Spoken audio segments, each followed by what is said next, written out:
Good time zone, everyone, and welcome back to the Let's Play Dynasty Warriors 4 series. In the last level, mission, act, we defeated the Yellow Turban Rebellion. We defeated suppressed the Yellow Turban Rebellion, and now we're on to Act 2. Act 2, the Alliance against Dongzhuo.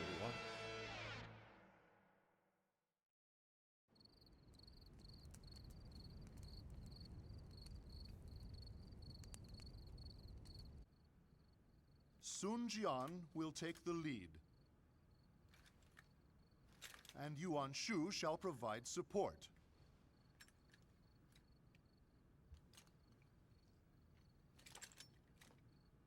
We leave before daybreak. Generals, good fortune in battle.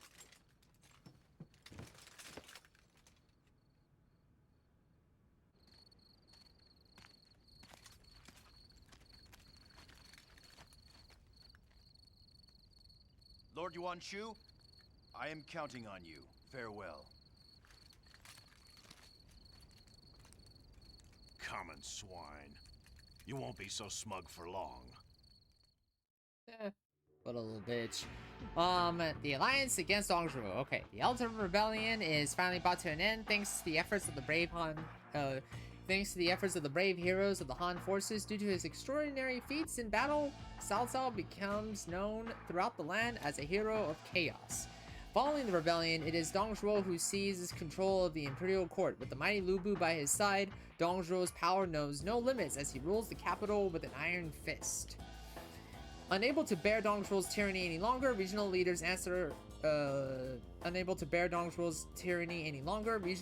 across the land answered Cao Cao's call to arms, and an allied force is formed of the Yuan Shao in an attempt to overthrow the evil dictator. Cao Cao and the newly formed alliance forces begin their march on the capital of Luoyang. Alright, so the game kind of skirts a bit of the history here. So, following the Yellow Turban Rebellion, there were many more rebellions. But let's focus on the Han Court, right? So, following the rebellion, not many people were generously rewarded. The Han Court kind of said, "Oh, you did a good job. Here's a pat on the back and have a nice day." But it was kind of like a slap in the face to all those who gave their lives for the Han Dynasty. You have to remember during this period, the Han Dynasty was deteriorating. Corruption runs rampant throughout the imperial court. But so following this rebellion, more rebellions sprang up. There was a rebellion in Ji province. Then there was a rebellion in the south. There was rebellion to the point where the imperial forces, essentially the Han Dynasty itself, couldn't, you know, and at some point, following these uprisings, there was a conspiracy plotted to assassinate He Jing by the 10 eunuchs. So the 10 eunuchs are a powerful, aristocratic, if you want to call them that, eunuch faction under the leader of Zhang Rong. And at some point, following the death of Emperor Ling, He Jin puts forth one of his own family members to the throne, the name of Emperor Xiao. Emperor Xiao was the second emperor in during this whole period. There were many more emperors before Emperor Ling, but to really give you a context of how everything happened, it would take too long. But basically, after the Han Dynasty overthrew the Qin Dynasty, after the Han Dynasty was born out of the Qin Dynasty's destruction, following many years of peace, the Han Dynasty began as Romance of the Three Kingdoms 11 puts it in the Yellow Turban Rebellion scenario. The sun was beginning to set on the Han Dynasty. Many emperors that were arriving on the spot were young, inept, incompetent, and a lot of them were dying young. And this kind of led way to the eunuchs' rise to power and them having to say on what on policy and taxation and how they handled distresses in the land. This led to the Yellow Turn Rebellion. Well, following the Yellow Turn Rebellion, there was still friction between. It was made apparent that, yeah, those motherfuckers need to go, but also at the same time, those eunuchs saw He Jin as a threat. So it was like a cat and mouse, who would blink first, and the eunuchs blinked first by having He Jin assassinated. However, though, instead of being declared the heroes of the Han Dynasty, they were branded the villains, and the capital was in turmoil. The capital went into civil war, essentially. The eunuch faction versus the remnants of the Han Dynasty forces that fought under He Jin during the Yellow Turn Rebellion crisis. This gave way to Dong Zhuo entering the capital because his forces were fresh. His forces were... Essentially, he had the larger army, and he took control of the Han court. He took control of the imperial court. And like with all tyrants, they come under the guise of benevolence, and yeah, I'm gonna follow protocol and all this. And eventually, it was clear that, yeah, Dong Zhuo is not the man who he says he is.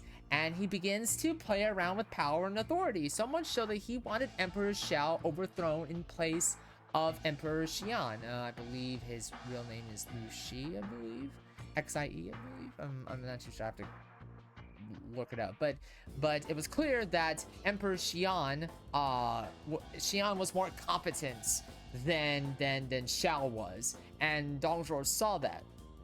One of these warlords by the name of Ding Wang didn't really like what he was hearing, and Ding Wang said, "Yeah, I'll see you on the battlefield." And Dong Zhuo's forces were defeated because Ding Wang had his adopted son Lu Bu, the mightiest warrior in the land. When Dong Zhuo realizes that, yeah, this is gonna be a problem, one of his officers tells him, "Hey, I know Lu Bu. I can persuade Lu Bu. All I need is that horse, red hair." And Dong Zhuo said, "Okay, if you can convince him, great, awesome. It'll be great to have him by my side." And Lu Bu was convinced. And if you know the story, Lu Bu's loyalty is as fickle as a weakened tree branch. It can turn on, and his loyalty can turn on a dime if it benefits him the most, basically. Lu Bu kills Ding Wang, and he joins Dong Zhuo. Dong Zhuo has Xiao abdicate his throne to his older brother. Xiao was killed and along with his wife, and Xian was basically living in fear of Dong Zhuo, so much so that no one can really touch him at this point. Dong Zhuo had Lu Bu. Yuan Shao couldn't do anything. Cao Cao couldn't do anything. No one could do anything, basically. Well, almost anything. As the story goes, as you see in the crawl, Cao Cao, played the guise of the benevolent, loyal officer of Dong Zhuo, when really this was a ruse to get him to have 100% trust. Because Dong Zhuo was a paranoid motherfucker. He would wear armor when he sleeps. He would wear armor when he's on the road. He would wear armor basically 24/7 because he was afraid of being murdered, basically. Food or not. Even food, he was like, no. You have a taste of the food, and right? So eventually, Cao Cao gained his trust to the point where he was invited to Dong Zhuo's estate. And it was that time that Cao Cao could have ended it all right then and there, but Dong Zhuo caught him slipping. And eventually Cao Cao had to flee his services to basically formulate this alliance that you see here, under the command of Yuan Shao. And so that is a 9-minute near 9-minute explanation of how we get here, basically, right? And yes, throughout this particular playthrough, I will be talking about the period of the Three Kingdoms a bit, because I love this period of ancient Chinese history. I even have the books, The Romance of the Three Kingdoms, Part 1 and Part 2. But yeah, let's go to Shui Gate. So Shui Gate is the first gate, the first obstacle, and this is the famous battle where not only it was clear that the warlords weren't really unified, but it was also clear who were going to be the major power contenders in the land, right? But most importantly, and funny enough, while I'm not playing as him, this is the battle where Liu Bei suddenly formulates his own reputation amongst the warlords because he has one of his brothers, Guan Yu, famously saves Hua Shang at the Battle of Seatrade Gate in one bout. One bout. All it took was one strike, and that was it. Also, I did some farming too, so that's why you kind of see some things like, wait a minute, you leveled up you leveled a lot since the last time you played this. Yeah, I leveled up a lot since the last time I played this. I replayed the levels over and over again. This is a just battle to punish the traitors that ravage this land. No, it's not. All forces. No, it's not. Shui Gate. No, it's not, bro. So obviously, as he says, this is a just battle to save the Han court. Not really. It's a moment of who can get to the emperor first and have all that power and authority, right? Because at this point, the Han Dynasty was on its last legs, and obviously, if you know the story, well, it wouldn't be the Three Kingdom period if it wasn't for the fall of the Han Dynasty. So yeah. Enemy officer defeated.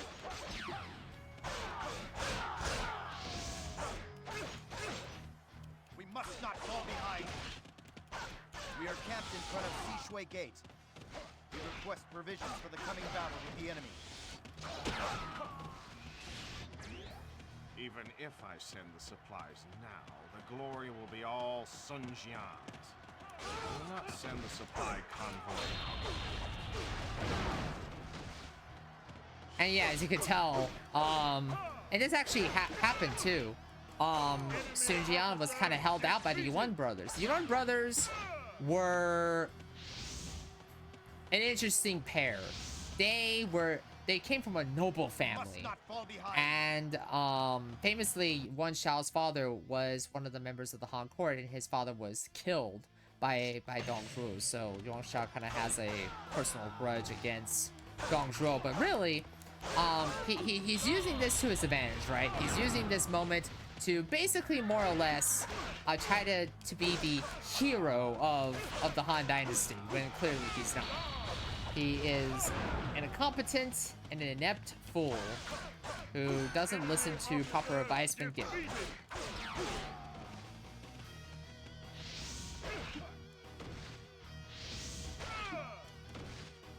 We must not fall behind.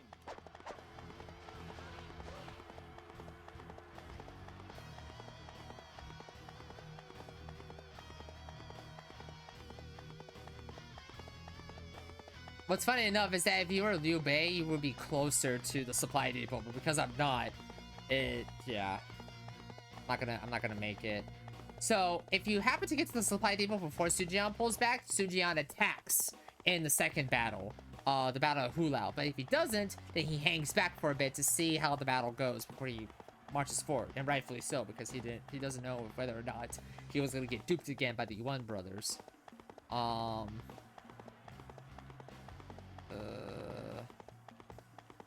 The only thing I hate about those levels is the fact that there's like, you have to go all the way around, which takes forever.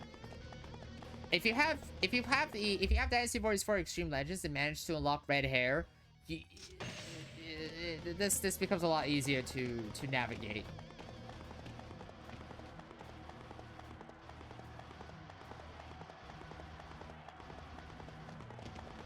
No, bitch. I don't want. Oh,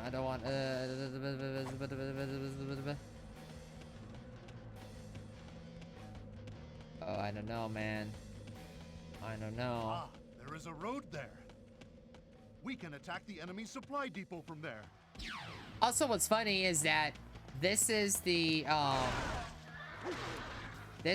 first level where the duel system comes into play. Since we got here early. Our morale is dwindling. Oh god, oh god, oh god, oh god, oh god, oh god! Hurry! Hurry! Get him! Hurry! Also, how did Yuan Shao knew there was a road there? Like, what the heck? They are strong, but do not falter. An abundant supply. Sun Jian could use some of this.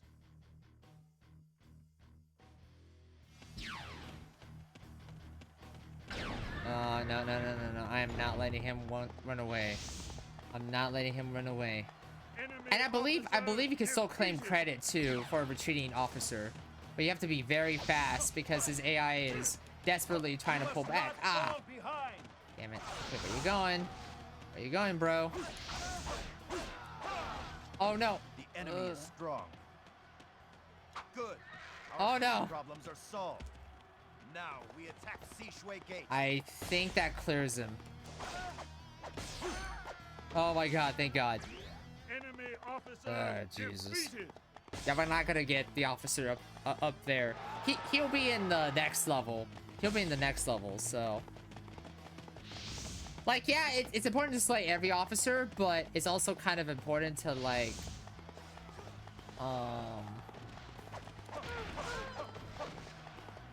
kind of help your friends, too. Oh. That's just unfair. Does the duel still I happen? bow to your skills.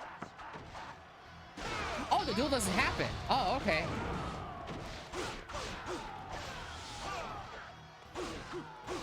Yeah, the duel only happens when Sun Jian's in retreat. That's historically accurate. We just did a fictional, we sort of had a fictional moment where Sun Jian still attacked Shui Gate.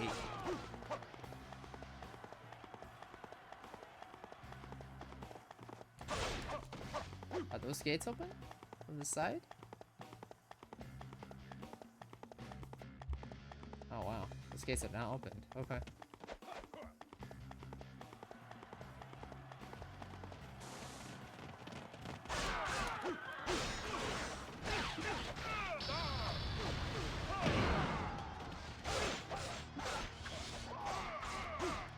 Enemy officer defeated.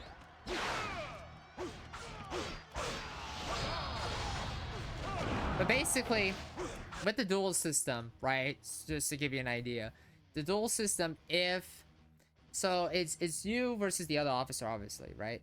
If you defeat the officer under, I believe, 45 to 50 seconds, then that officer will not only be defeated, but morale will also be risen. If you get defeated, however, it will be game over. Like, the game will not give you like a sliver of health so you can pull back and get new health. No.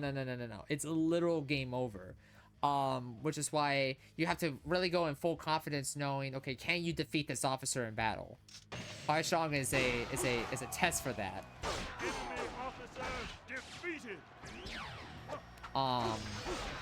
It's sort of like hey, this is how the duels work, you know.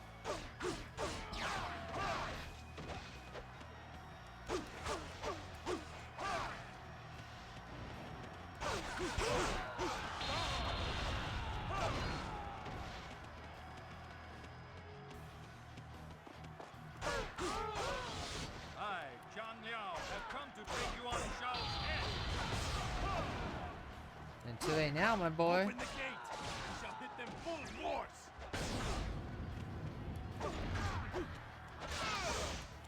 Yeah. Enemy officer No. defeated.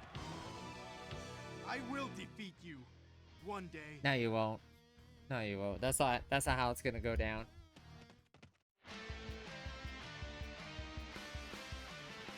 But yeah, that is the end of the episode. If you enjoyed this episode of the Let's Play, leave a like, comment, and subscribe to the YouTube channel. And if you enjoyed this episode, then check out the other Let's Plays I have here on the channel. And I'll see you next time. Bye-bye.